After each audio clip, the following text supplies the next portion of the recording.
It started on a night like any other, Leo. Lying awake, staring at the ceiling, wondering if his life meant anything beyond deadlines and screens. He had always been curious, the kind of person who'd read about black holes one moment and ancient myths the next. But curiosity without purpose had turned into restlessness. That night, a faint hum filled his room. It wasn't from the fan or the streetlights, it came from somewhere deeper, vibrating inside his chest.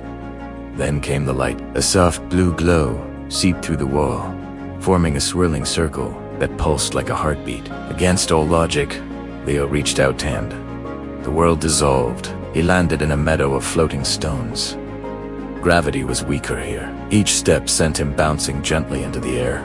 The sky shimmered in colors that didn't exist on Earth, and when he tried to speak, his voice melted into silence. Instead, a faint golden haze surrounded him as emotions. Glowing visibly, confusion flickered orange, awe burned white, and fear pulsed red. "Welcome, traveler."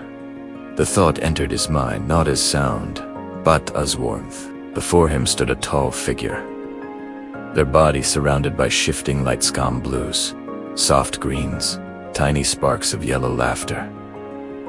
They didn't speak, yet Leo understood everything. Here, communication wasn't through words, but feelings pure and unfiltered. The being called itself Saron.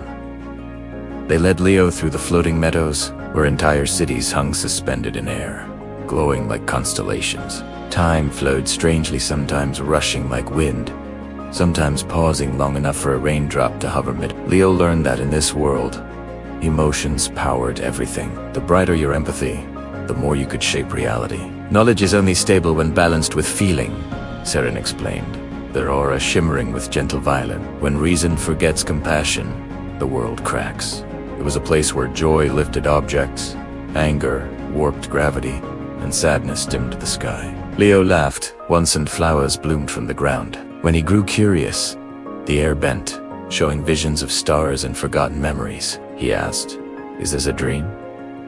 Soran smiled, or rather, their light flickered in amusement.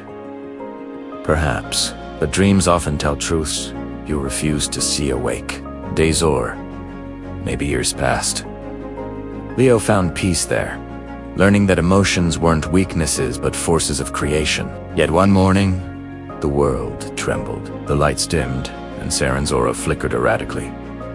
"You've stayed too long," they said. "Your heart belongs to another world. If you remind, both will lose balance."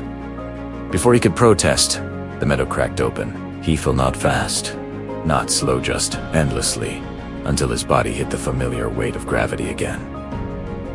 Leo awoke in his bed. No portal, no glow, just morning sunlight, and his heart beating too fast. For days he tried to convince himself it was just a dream. But sometimes, when he felt deep emotion of sadness, wonder, he caught faint glimmers of color around people. And once, while walking home at dusk, he saw a child laughing, and for a moment, gravity felt just a little lighter. See you in the next video, so be sure to like, share, and subscribe so I don't get lost.